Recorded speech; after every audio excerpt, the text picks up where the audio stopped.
This is Pod Populi, podcast for the people. Hey there, and welcome to the Cinnamon Effect podcast. I'm your host, Kimberly Hand, and I'm thrilled to have you with me on this vibrant journey of discovery and growth. This podcast is your go-to space for embracing intention, where you'll find clarity on your unique path, deepen those meaningful connections, and unleash your creativity like never before. We'll explore how to build unshakable confidence and celebrate the beauty of gratitude, all while savoring the calm that consistency brings to our lives. Thank you for being with me. Let's sprinkle a little cinnamon into your day and make life sweeter, healthier, and more fulfilling. Welcome back to the Cinnamon Effect. I'm Kimberly Hand, and today I'm here with Corey Nelson. Corey is a science writer who's been writing consumer education articles about seed oils since 2022. He co-founded the Seed Oil Free Alliance in 2023 and launched the Seed Oil Free certification in 2023 as well. You're the co-author of the Seed Oil Free Standards with Dr. Andrew Weil, one of my personal favorites. Welcome to the Cinnamon Effect, Corey. Kimberly, thanks for having me on. It's great to be on with you. I love that you brought up Dr. Weil, because when I think about collaborating with him on these standards for our company, my first memory is like 20 years ago when I was growing up. My parents had a book by him in the house, and I was like, read the book, as a teenager, and just always really had admiration for him. So it's been really cool to, see these things come to life and get in this space as an adult. And just really exciting stuff and exciting times that we live in. You and I were talking before we hit record about kind of all these changes and how people are perceiving these current discussions about health and seed oils. So really excited to dive in.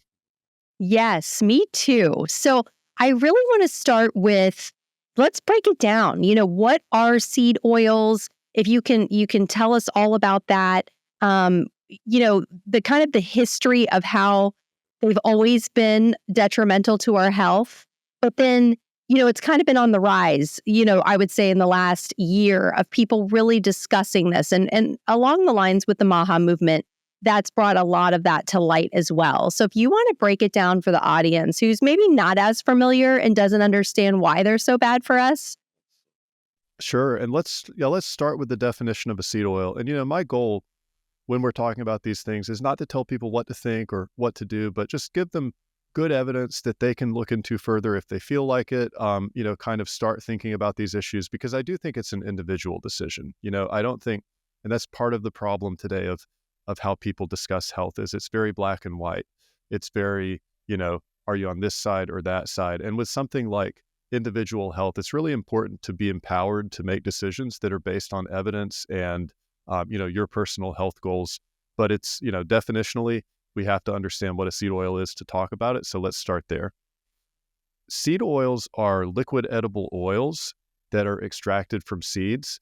They're typically extracted using a combination of mechanical pressure, heat, and often solvents, because seeds are a great source of oil in terms of they give a good yield of oil, but they don't want to give that oil up easily. So unlike eating a handful of sunflower seeds, which humans have done for thousands of years, or eating nuts and things like that, when we're talking about seed oils, we're talking about the very concentrated, extracted form of the oil from those seeds. And so people today, as a result of really common seed oils, the top three most common ones in the US are soybean oil, corn oil, and canola oil.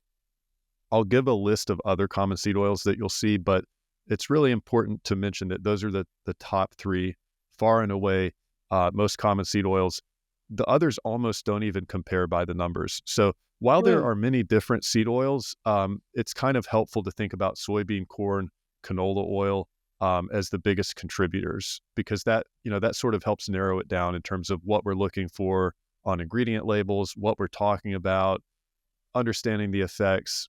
There are probably around the world 30 to 50 different seed oils, most of which you never see in the US, because think about how many different seeds there are. You can make an oil from any of them, but in terms of the contributors to modern intakes of seed oils, when we're talking about that, it's just a smaller subset of those. So the other ones that people, go ahead. Oh, no, go ahead. You go ahead. The other ones that people will encounter pretty commonly are sunflower oil, peanut oil, grapeseed oil, safflower oil, rice bran oil, and cottonseed oil. And at the Seed Oil Free Alliance, we have a name for these 9 oils. We call them high concern seed oils. That doesn't sound good. Right. So, there's a lot that goes into this decision. We don't want to say bad seed oils or harmful seed oils, just because the right way to think about it is that there are legitimate health concerns around these seed oils, particularly when you're consuming really large amounts of them. So let's talk about that statistic, which is that the average American gets about 20 to 30% of their daily calories from seed oils. That's really important context, because when people are thinking about ingredients and they're thinking about what to eat, what not to eat, how to navigate these decisions, quantity is a really important part of that. So, there's a saying, the dose makes the poison. And I'm not going so far as to say seed oils are poisoning people. However, the context of this discussion that's really important is that people are eating more of these seed oils than ever before. We're at an all-time high. Since these common, hard-to-avoid seed oils were first introduced about 100 years ago, consumption has increased decade over decade. It really wasn't possible to make seed oils. You couldn't, without modern technology, you can't make the highly processed soybean, corn, or canola oil. So these didn't exist before about 100 years ago. And because consumption has increased decade over decade, and we're now at an all-time high, I think that's why the discussion is really heating up, because people are starting to realize, they're in most foods, most packaged foods, almost every restaurant. Some people use them to cook at home, particularly if you buy vegetable oil at the grocery store or canola oil. These are commonly used as cooking oils. So these all contribute to really high intakes today. Is it the process of it that makes a seed oil so bad? Or is it the actual seed? Is it the high pressurization and adding the solvents and everything? Is that what's making it so detrimental to our health? Or is it the actual, origin of it bad Let's us? Sure, let's break that down, because it's sort of a combination. So my opinion is that the solvents are not, people do focus on the solvents as a particular issue. The solvents are mostly dissolved, evaporated rather, out of the oil. So you're not typically getting like a large amount of hexane when you eat a seed oil. If you think about eating, fresh corn on the cob, for example, now the type of corn that's used to make corn oil is different. It's like an oil strain of corn. But if you think about getting, a normal amount of corn on the cob in the summer, you throw it on the grill, put some butter on it, whatever. That's not a whole lot of corn oil. To make a tablespoon of corn oil, you probably need half a pound of corn, like dried corn, I'm going to say, which would probably be 8 cobs of corn. So if you think about how this differs from historical human diets, very few people would sit down and eat 8 ears of corn. Same thing. Right. Same thing with soybeans. You might have an edamame appetizer, or dried soybean snack or something like that, or some tofu, but those foods are not contributing anywhere near the amount of kind of concentrated fats that you would get from soybean oil.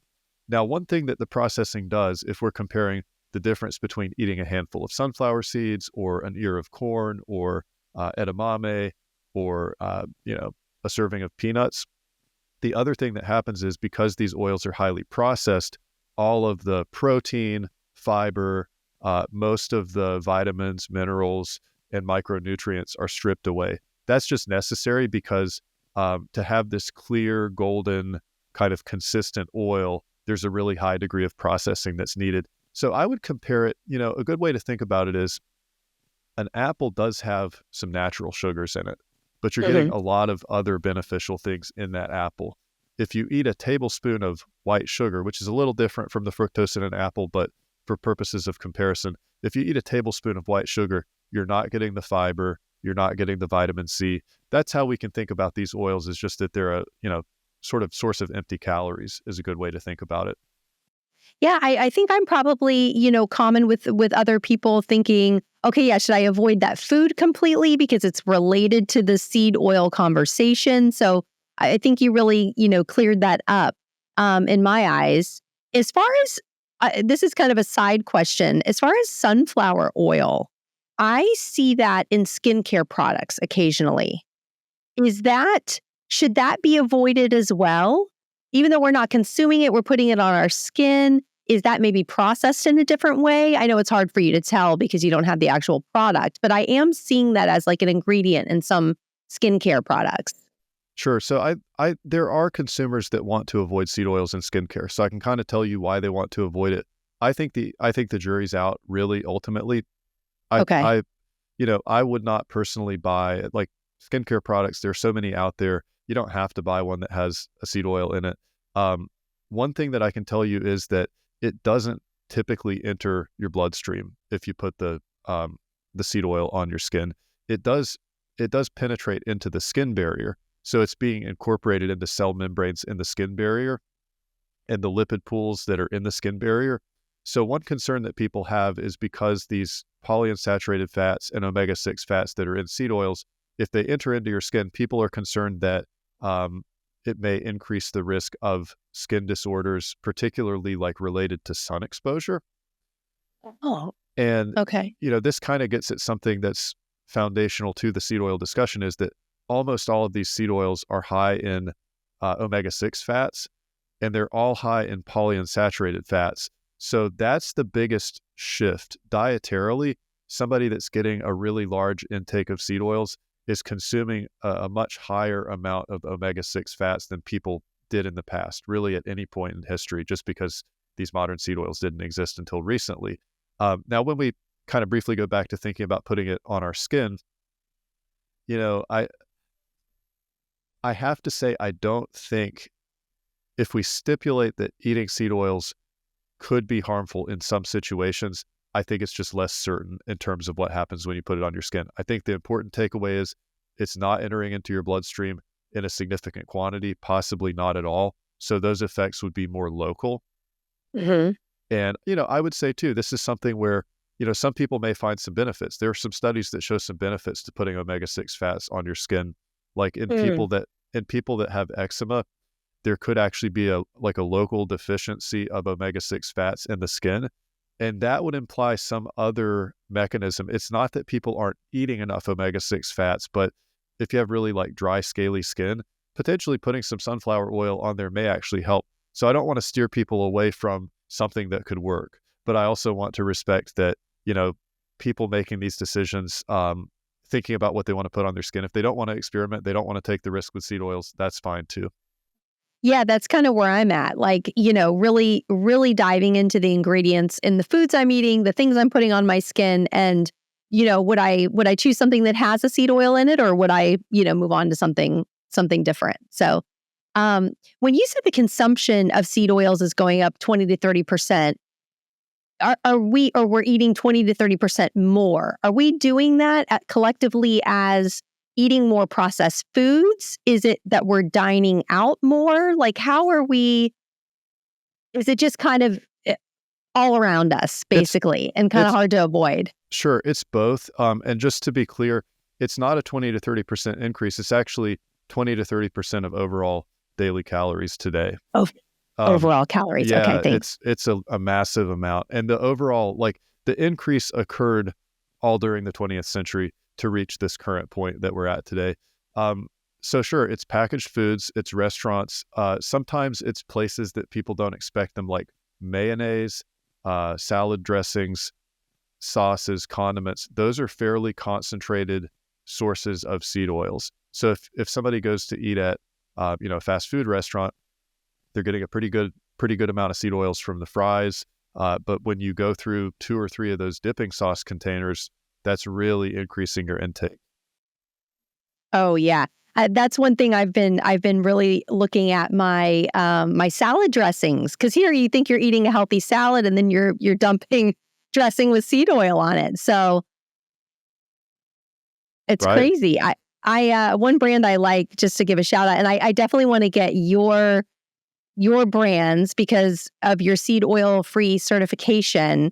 I would love to get some top brands from you of, kind of letting our consumers know where they can go to find something that doesn't have seed oil in it. Sure. Yeah. I can give you a great list right now. I can just kind of explain the certification a little bit. So the Seed Oil Free Alliance is a certification company.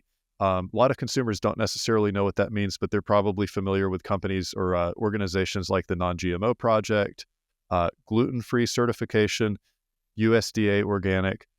These are all third-party certifications that food companies can sign up with, go through a process that is backed by standards, meaning you're either eligible or you're not. You apply, you go through the certification process, and once your product is vetted, you're eligible to license the seal that appears on the package. So when you look for the non-GMO butterfly or the green and white USDA organic, these familiar symbols that I think consumers are sort of just aware of, but may not put a lot of thought into outside of shopping. They just kind of look for this thing. It might be better for you, might be a better value for your dollar, that kind of thing. So we've built a certification around seed oils called Seed Oil Free Certified. And it's a green and white droplet that says Seed Oil Free Certified. And this certification ensures that foods are free from all seed oils, and it's backed by lab testing. We actually lab test the oils and fats that are used in foods so that oils like, for example, olive oil and particularly avocado oil that can often be adulterated with seed oils. My wife calls it bootleg avocado oil.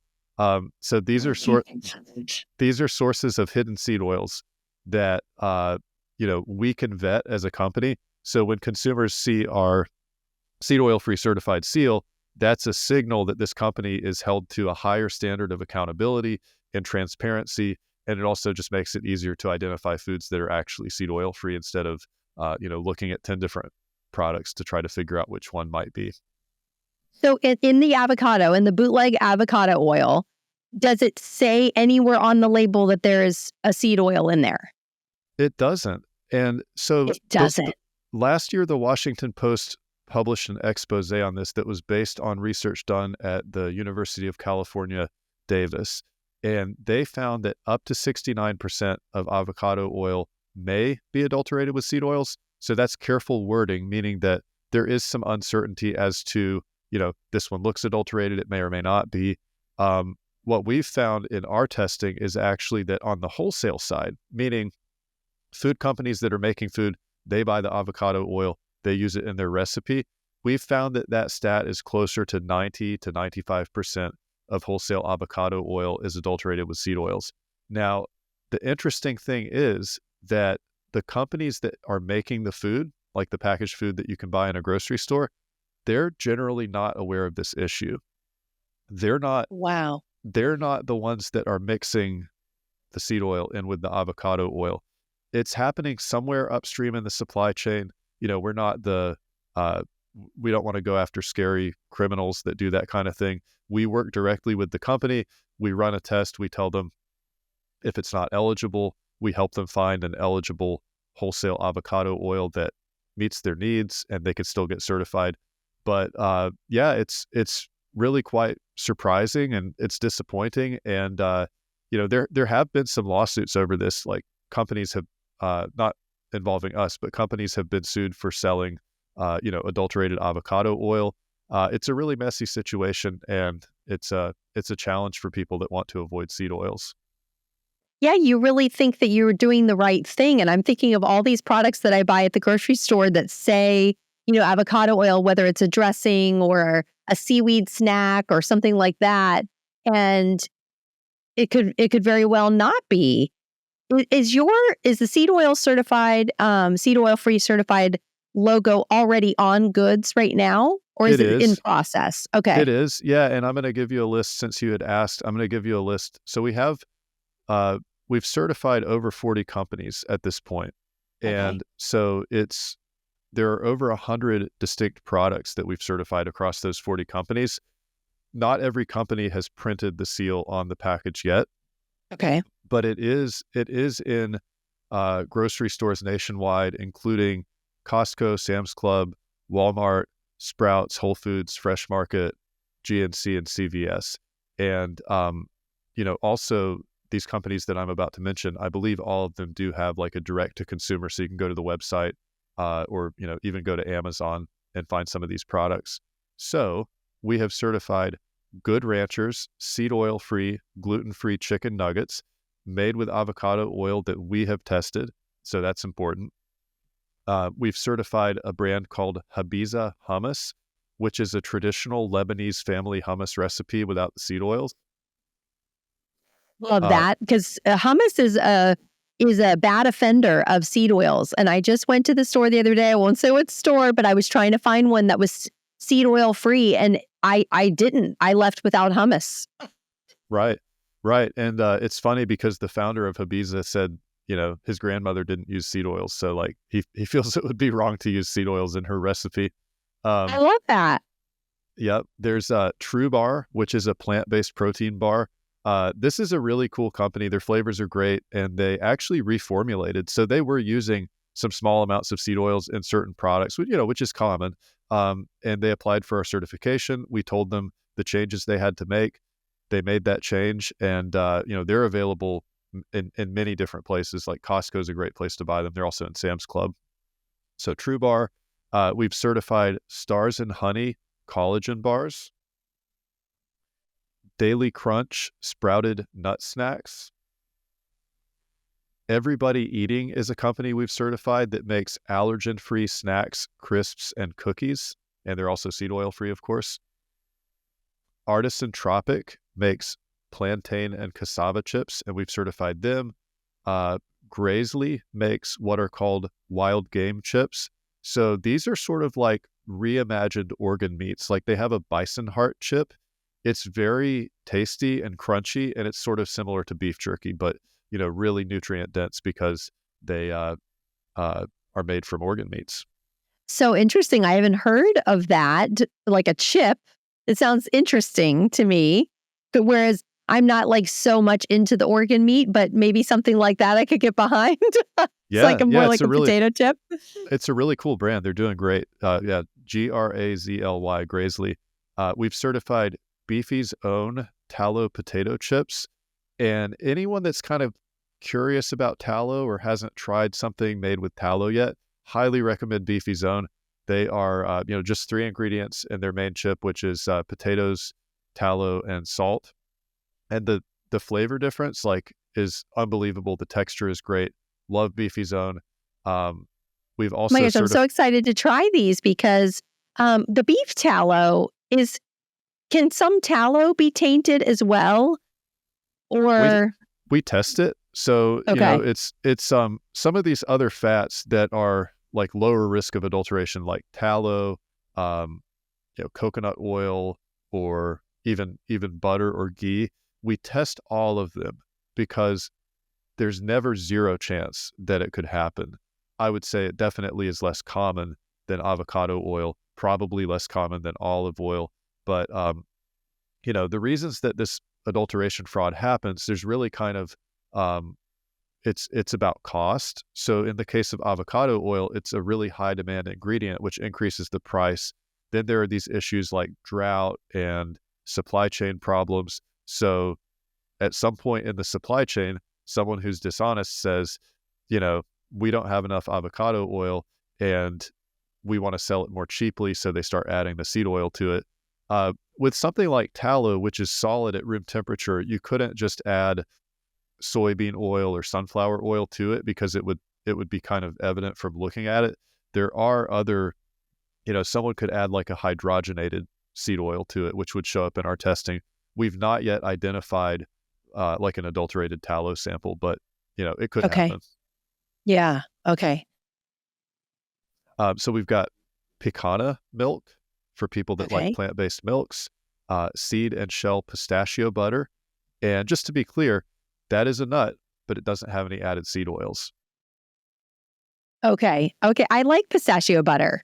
Yeah. What brand was that? Pistachio butter? Called Seed and Shell. Okay. Just Nosh collagen bars. And we will have, in the near future, certainly this year, we will have some certified olive oil and avocado oil brands confirmed to be pure through testing. So, I think from the consumer perspective, if you're buying particularly a bottled avocado oil, that's great because this signals that a brand is trustworthy and they've been through testing. Then there are about 3 or 4 like household names that we're not ready to announce, but I'm really excited to announce, just kind of like, wow, that's a big brand, but they move a little bit slower in terms of printing the seal. So we'll be announcing those this year. Oh, that is exciting. So do you also certify restaurants or fast food chains or anything like that? We have a wait list for restaurants right now. Restaurants are pretty difficult to certify, both for us and for them, because they tend to have so many ingredients. They like to be able to switch oil suppliers. If you think about the difference in running a packaged food company versus a restaurant, there are a lot of people at the restaurant that, they could be a great cook, but they may not have kind of like the same level of training. Restaurants are a little bit, I don't want to say looser, but a little more casual in their approach to some of these things. So when we come in there and we say, hey, you have to submit every ingredient that you're using, we have to test your 4 or 5 different oils that you're using, it can take a while.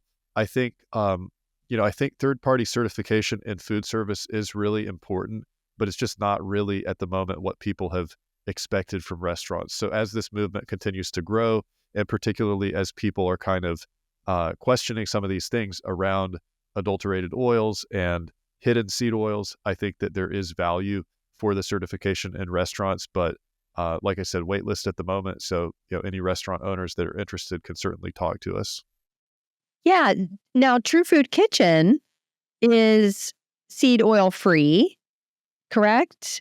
Dr. Andrew Weil's restaurant, because I'm lucky enough Sure. to live close to one, so I get to go there a lot. Yeah, they made a big announcement. So to be clear, we have not certified them, and that's not because they're not eligible, but we just haven't. They chose to do that. Great move. Totally applaud that. It was a big announcement. Sweet Green also made a similar announcement. So, I think that's what we're seeing right now, is that we've got these pioneers in the restaurant space. They probably want to test and, do a market strategy kind of validation, see how it's working for them. I think maybe getting certified could come later, but, that's up to them. How did your focus on seed oils come about originally? Well, there's a company called Zero Acre Farms, founded by Jeff Nobbs, and I had worked with Jeff at a couple of other companies, and when he was launching Zero Acre, he approached me to do some science writing and consumer education. One of the big points that differentiates Zero Acre oil is that it's seed oil free. It's also more sustainable than conventional oils because it uses sugarcane waste and fermentation to create a high oleic oil. So oleic acid is a monounsaturated fat that's much more stable compared to the polyunsaturated fats found in seed oils. So, Jeff knew that I enjoy deep diving into a topic and, presenting information to consumers. And so he commissioned me to write 20 or 25 articles.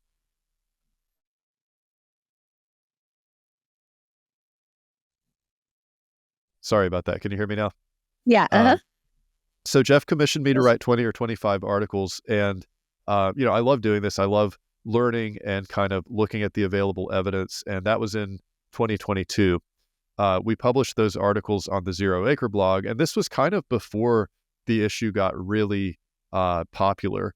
And so I think that these articles actually reached a lot of people, before there were all these news stories saying seed oils are fine, don't worry about it. Now, if you do a search on seed oils, that's mostly what you'll see. But there were, hundreds of thousands and then millions of views on those articles over several years. And then you said, "Oh, we're on to something with this, huh?" Sure, yeah. Well, I didn't predict that it would get as that the discussion would get as big as it did, but we kind of saw that happening in, I would say 2023 is when it really took off. And it's interesting because it's a controversial topic, but when you've got news outlets and experts kind of just repeating the same talking points saying, seed oils are fine, they're not inflammatory, they lower cholesterol, this is misinformation to say that there's any risk whatsoever associated with seed oils. I think it's kind of actually elevated. People call that the Streisand effect, when you try to bury an issue by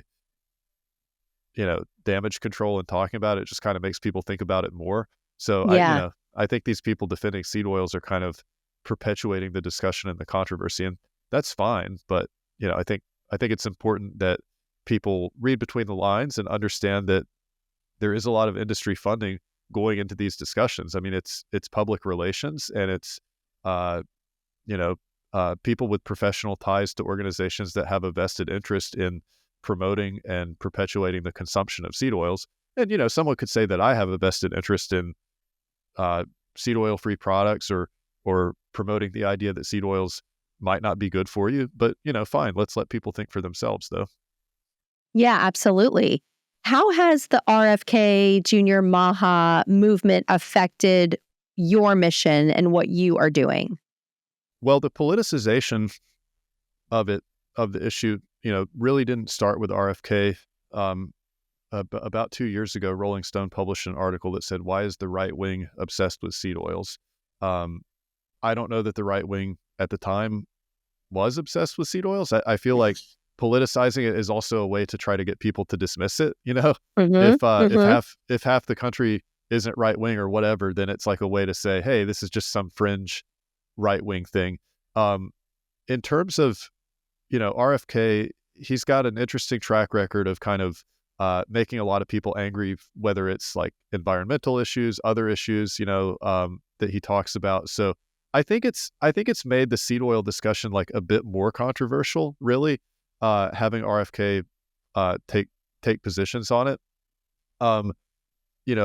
There's discussion about like replacing seed oils with tallow and things like that. Like, fine, you don't have to eat tallow. If you want to avoid seed oils, you don't necessarily have to eat tallow. I think that ultimately it's just increased the interest in the whole discussion, which I do think is a good thing. I'm not sure. We were talking before we hit record about what will RFK actually do about seed oils. Like, that's going to be really interesting to watch, and we could kind of talk about some things that I think he could do that would be beneficial. Yeah, I would love that. I would love to hear that. Sure. So, one thing that we have explored, like not through RFK, but just looked at doing, is there's an opportunity for label requirements at restaurants that use seed oils for frying or for high heat cooking. Because one of the reasons, we talked a little bit about omega-6 fats, but one of the reasons for concern around seed oils is that polyunsaturated fats are really unstable when heated. And so they form harmful byproducts at a much higher rate compared to other cooking oils. When we compare them to olive oil, tallow, any other non-seed oil, they tend to form byproducts like polycyclic aromatic hydrocarbons, aldehydes, polymer-like compounds at a much higher rate. And so if you look at what is a reasonable intervention, let's just say maybe banning seed oils overnight is not reasonable. It could cause a lot of hardship for businesses and individuals, and really have economic effects when you look at the current consumption level of seed oils. So banning them overnight is probably not even realistic. But putting warning labels, or rather, some form of warning out on particularly restaurants that are using seed oils for high heat cooking, is something that could be done. It is backed by current evidence, in my opinion. And I think that's something that RFK should explore. But actually, anyone that would like to do this at kind of a local or state level, it could also be done through state legislatures. So if you've, in your state, if you feel passionate about this issue, or you want a cause to support, and politicians, or you feel like making those connections, you can actually speak to us at the Seed Oil Free Alliance. We'd love to help. We have some language prepared where you could present this to a politician, get it in front of the state legislature, and then that can be enforced through like the local public health, local health departments, rather. Oh, so interesting. I love that. So it's kind of like smoking. Like, there's not a tobacco ban, but there's a warning label on it that says, hey, you know what? If you're picking up this pack of cigarettes, you should know that this is happening. Same thing could be the case for food made at high heats that includes seed oils. Yeah, it's just transparency. I think we just all appreciate, and so many of us are diving deeper into and being more intentional with what we're putting in our bodies. So the transparency aspect, I love, for a restaurant, for a food product, whatever the case may be. Sure. So I've got 3 bullet points. That's the first one. The second one is rethinking subsidies and incentives, which would kind of center around the Farm Bill. The Farm Bill is where, particularly here, we're thinking about corn subsidies and soy subsidies. So one of the reasons that seed oils are so common is because they're really, really inexpensive. Olive oil costs 5 to 10 times more than soybean oil. So any company that's looking to minimize ingredient costs, whether it's food service or packaged food, is going to be highly inclined to use a seed oil unless their customer demands something else and is potentially willing to pay a bit more. But if we look at how this situation comes about, 2 of the most heavily subsidized crops are corn and soybeans. So there is a relationship there between where government subsidies to farmers go and the price of commodity oils. So, there are different ways that this could work, but I just think, I would frame it as rethinking those subsidies. RFK is Health and Human Services. Farm Bill is Congress and USDA. So he can't make a decree that we stop doing something with USDA or Farm Bill, but, it's something that he could champion and that would, and I believe he's talked about it a little bit, but, it doesn't have to be that we start subsidizing like American olive oil or necessarily American tallow. It could be a matter of let's just remove over time, kind of gradually remove these subsidies from outcomes like corn oil and soybean oil and funnel it into fruits and vegetables. So, that would have, particularly paired with increased consumer awareness, that would have, I would say, a net positive effect in terms of reducing, or a net beneficial effect in terms of reducing seed oil consumption. And then the third one that's super important is there are a lot of areas where we need more research to say, are they bad enough to ban? Or can we just use the warning labels and the, rethinking subsidies? Because to say that something is causing enough harm that it should be outright banned, I think there should be a pretty high bar of evidence. And I think right now there are some areas of real uncertainty. There are concerning questions. There's enough evidence to be concerned, but for many different reasons, policy and just individual consumer choice, there are a lot of areas where, for example, a lot of people that defend seed oils say linoleic acid, omega-6 linoleic acid from seed oils is not inflammatory. They're basing this on studies in mostly European-descended white people that show that eating more linoleic acid may not increase certain inflammatory markers. But there's a total lack of research on like African American, Latino, and Native American people and what happens when they're eating large amounts of omega-6 fats. All of those groups of people tend to have worse health outcomes here in the US. So that would be one research area. It's not only about race. There are other inflammatory mechanisms that have been identified that are not in those studies that could be investigated. There are probably, 10 or 20 areas with unanswered questions that would cost quite a bit of money to fund great research into doing. But if we're having this discussion, as a culture, getting better evidence would be really helpful. And I think that's something that RFK could absolutely do. And we were talking also earlier about how long all of this could take. In your opinion, it could take a while. It's not going to be something that happens overnight. Sure. Yeah. I mean, everything I just mentioned would be sort of like how you set the stage for shifting things over a number of years. I don't see any way that seed oils could be immediately banned. I guess, the Trump administration is moving fast in a lot of areas. I guess they could have a 1 year or a 2 year plan, but logistically, all the soybean and corn production in the U.S. is not just going to like convert to something else tomorrow or early next year. It's a lot of process behind it to get it to that point. Yeah. Sure. And the farm, the farm lobby, kind of industrial farm lobby, is a significant lobby that's traditionally, red state. So there's probably some internal conflict there. If RFK says, I think we should ban seed oils, it's not just going to be easy to figure that out within the Republican Party either. Mm-hmm. Interesting.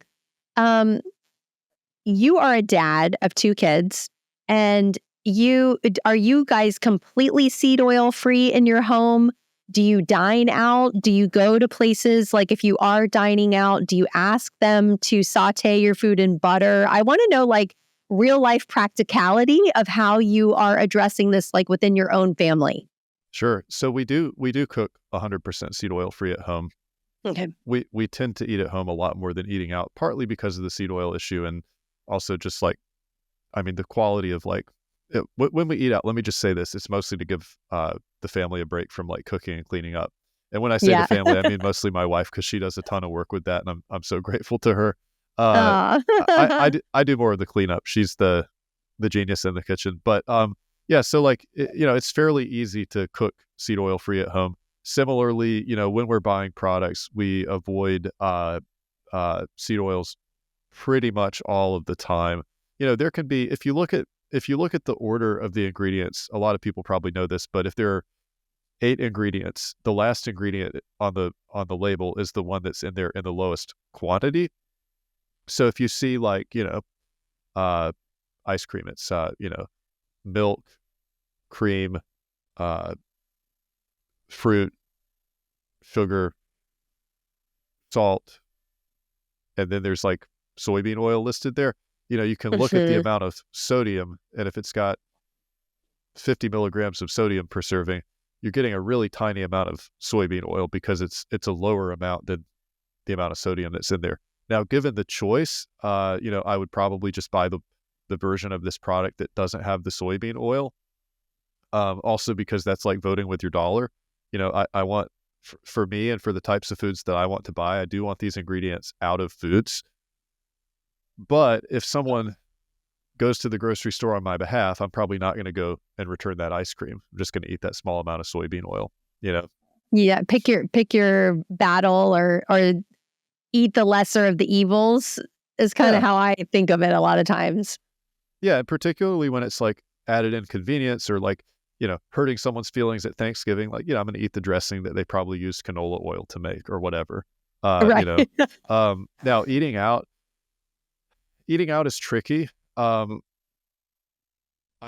tend to avoid most kind of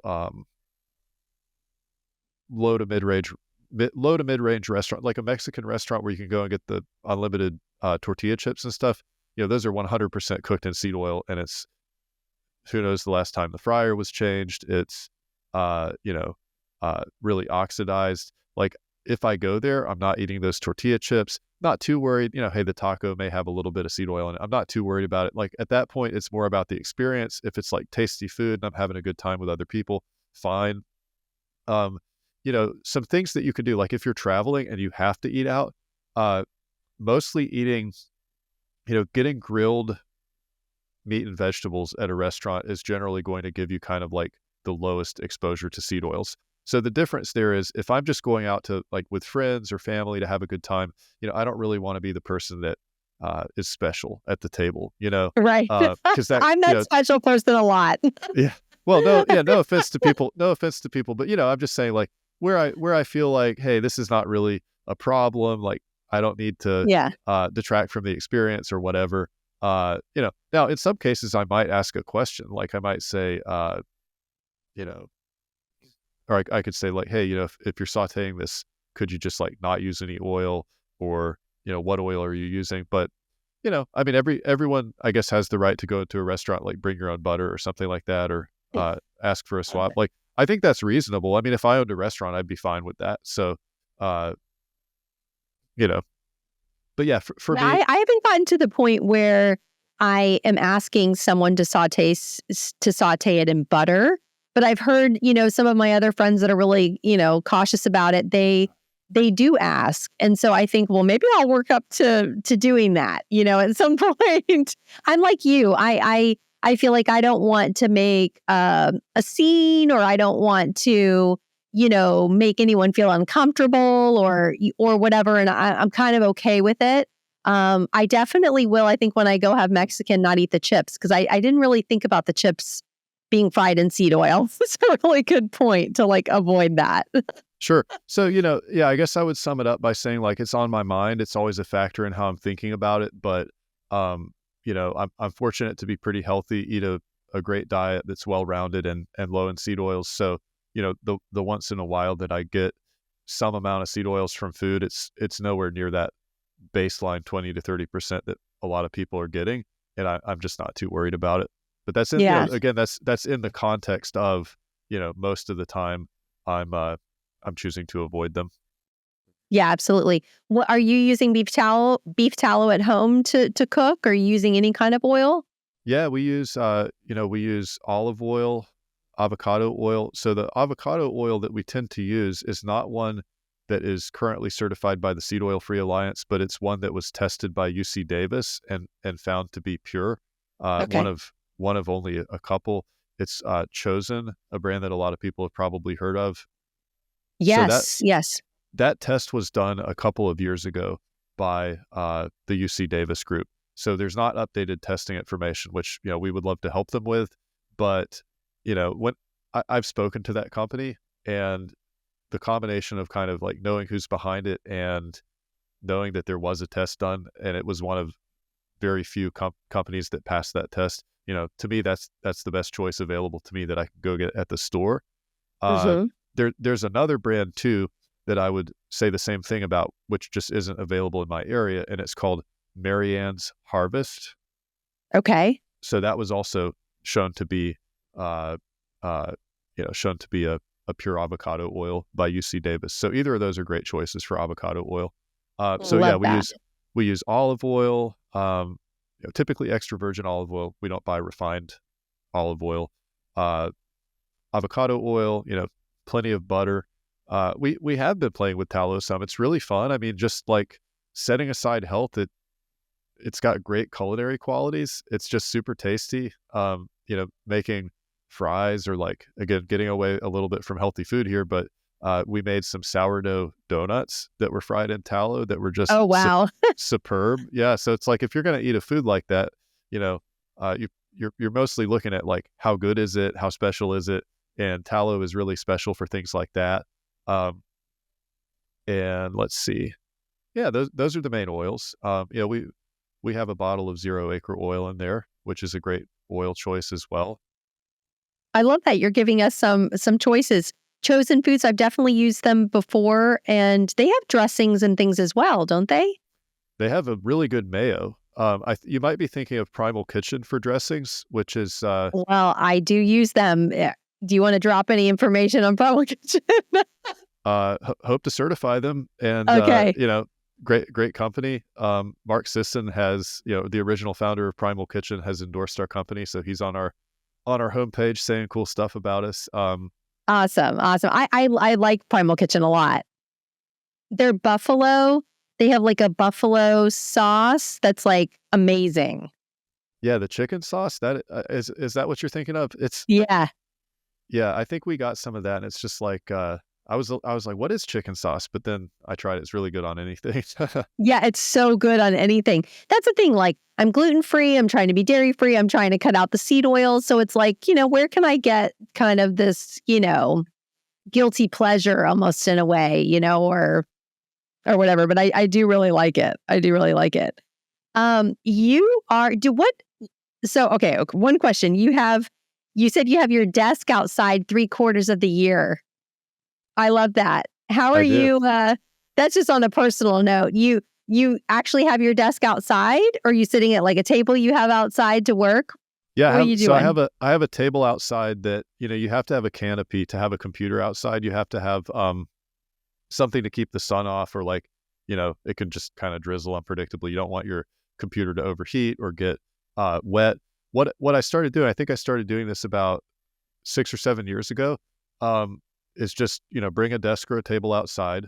I'm using the internet a lot, of course, and I'm working on a computer, but I have a nice setup so that I've got the keyboard where it needs to be. I've got the screen at eye level, sit on an exercise ball, bare feet on the ground. At different times of day, I'm either getting natural light or sunlight, which I think is like much better overall, just to be outside in fresh air and getting sunlight. So it's been like the single best thing I think that I've done for my quality of life while working, and I would highly recommend it. Yeah, I love that. I love that you're grounding, you're using your core on the exercise ball, you're getting sunlight. Really, like, multitasking and getting those good wellness benefits. Absolutely. Yeah. It really changes, like, you know, kind of like on a day like today where it's cold and it's snowing a little bit, I would still go outside. It's just harder to focus on work. So like anytime that I'm working inside, somewhere deep down, I just wish I was outside. So Yeah. if you just put your desk outside, then you're, happier to work because you're already outside, at least from my perspective. Yeah.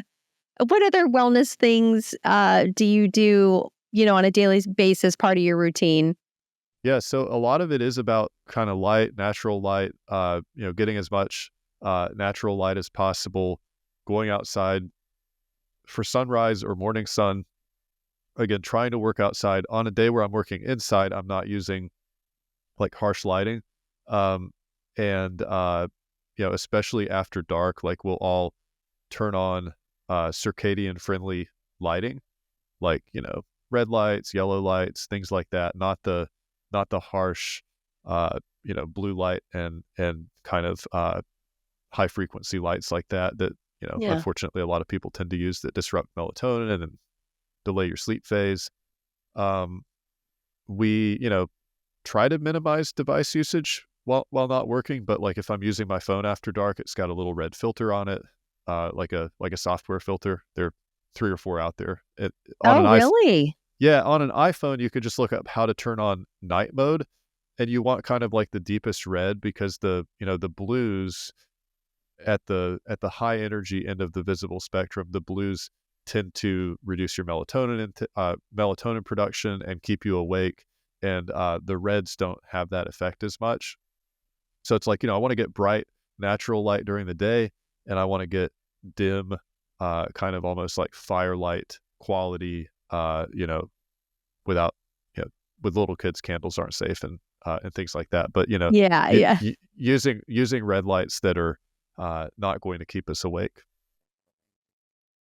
I love that. That's such a good health hack. I think that's so important. Like, we're talking about the cell phone and the blue light and everything, but you can actually switch out your bulbs. Do you switch out your bulbs for the red light? Well, we use, speaking of kind of Maha, this whole incandescent thing debate that's been going on for Yes. several years. Yes. During the day, like or daylight outside, we'll use white incandescent lights. So, people say that incandescent lights are energy inefficient compared to LEDs and fluorescents, but the reason is because about 90% of the energy that an incandescent bulb puts out is infrared. So it's not visible, but it's like heating up the room. There are studies that show that infrared light does have effects on the eyes and skin that are like net beneficial. It's just not lighting your house. In winter, it's actually a pretty efficient source of heat. So when you leave that bulb on, it's not wasted energy that is going to heat. It's actually keeping your thermostat to some extent from turning on as much. Those are white lights during the day when you need them. It's a rainy day outside and you're cooking and you need some bright light. Use white incandescents for that. And then once it starts to get dark outside, we'll switch over to tinted, like not unscrew each day, but just have another, like a lamp in the room or something like that. That's like a deep red or a yellow, just depending on how much illumination you need, or do you just need to not trip over something? That's so interesting. It's the light bulb thing. It's something I have not really, gotten into in my own home. I thought I was doing the right thing when a couple years ago everyone said switch everything out to LED, and I didn't even give it a second thought. And now it's like, okay, that's one more thing to kind of commit to doing, to make my home like the healthiest it can be, really. Yeah, the LEDs and the fluorescents, they have a different flicker rate.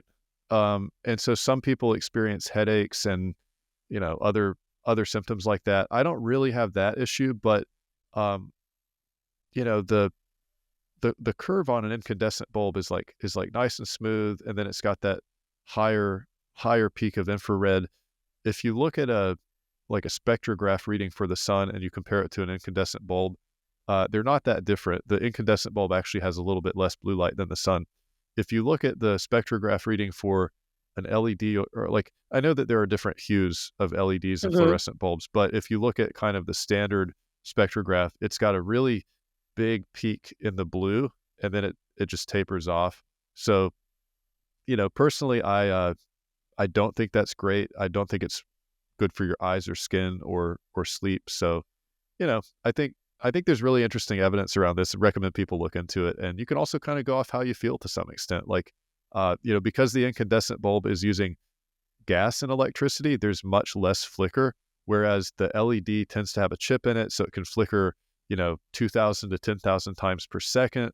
The fluorescent has gas, but it's a different type of gas, so it's flickering 60 times per second as your AC electricity kind of, um, uh, oscillates, as that current oscillates.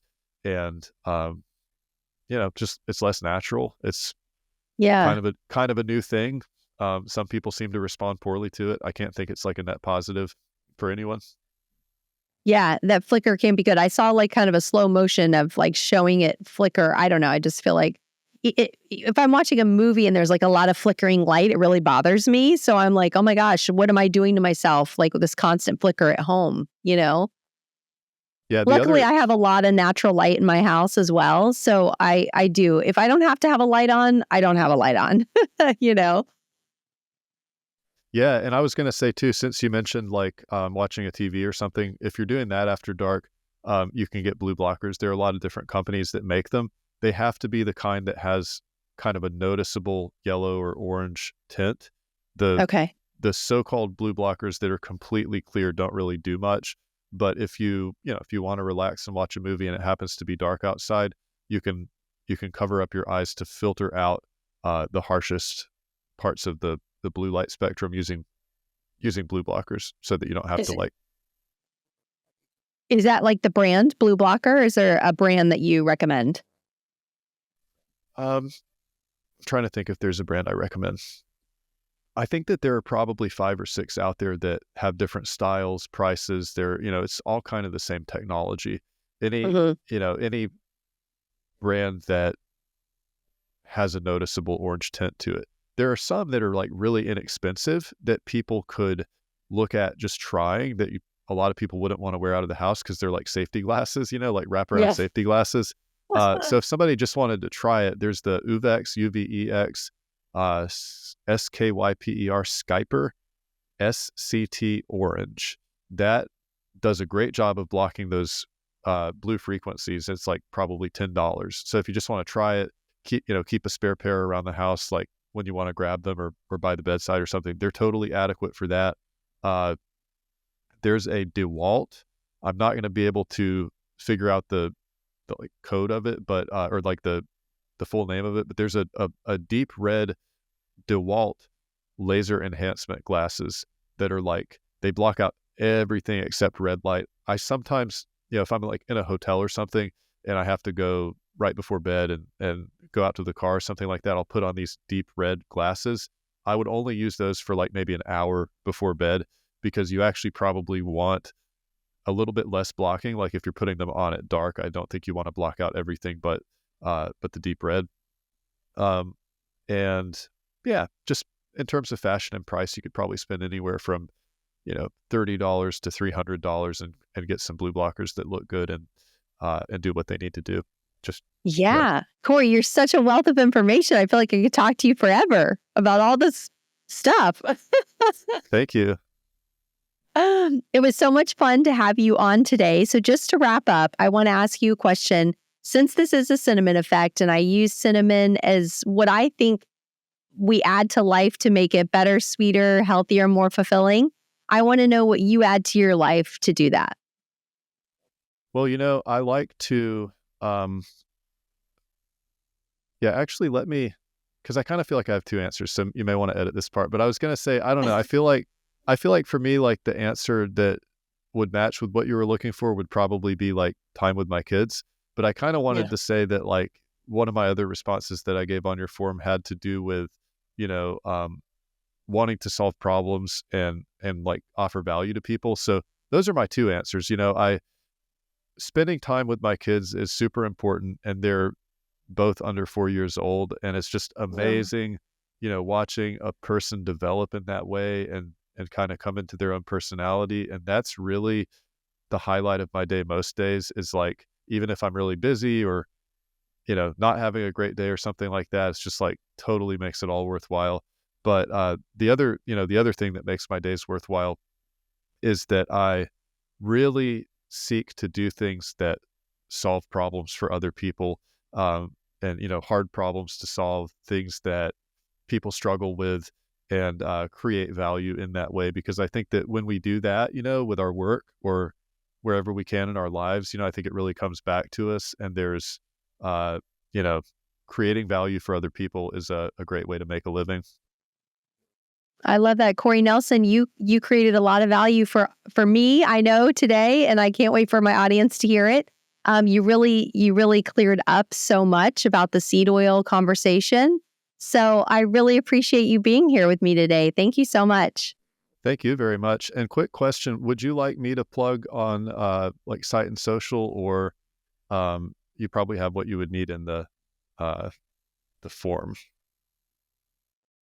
Oh, yeah, go ahead and tell people where they can find you, Seed Oil Free Alliance. Sure. So we're on most social platforms. On Instagram, we are Seed Oil Free Certified, all one word. We publish educational content, product announcements, partnerships, and things like that. Check us out on Instagram. Our website is seedoilfreecertified.com. Brands can check their eligibility or schedule a meeting with our founders, including me. And consumers can also go there for education and updates. We have an update form. You can sign up and enter your email, and we'll send you an update once in a while on what we're up to. Awesome. Thank you, Corey. Appreciate you. Thanks for tuning into this episode of The Cinnamon Effect. If you enjoyed our time together, don't forget to hit that follow button on your podcast app and sprinkle a little love by leaving us a 5-star rating and a quick review. Your support means the world to me. For even more goodness, check out the show notes where you'll find links to some of my favorite products. And don't forget to visit thecinnamoneffect.com to connect with me directly or to grab your TCE Gratitude Journal, your next step towards a more grateful life. I can't wait to spice things up with you again next time. Stay vibrant, stay inspired, and remember to add a little cinnamon to your life every day.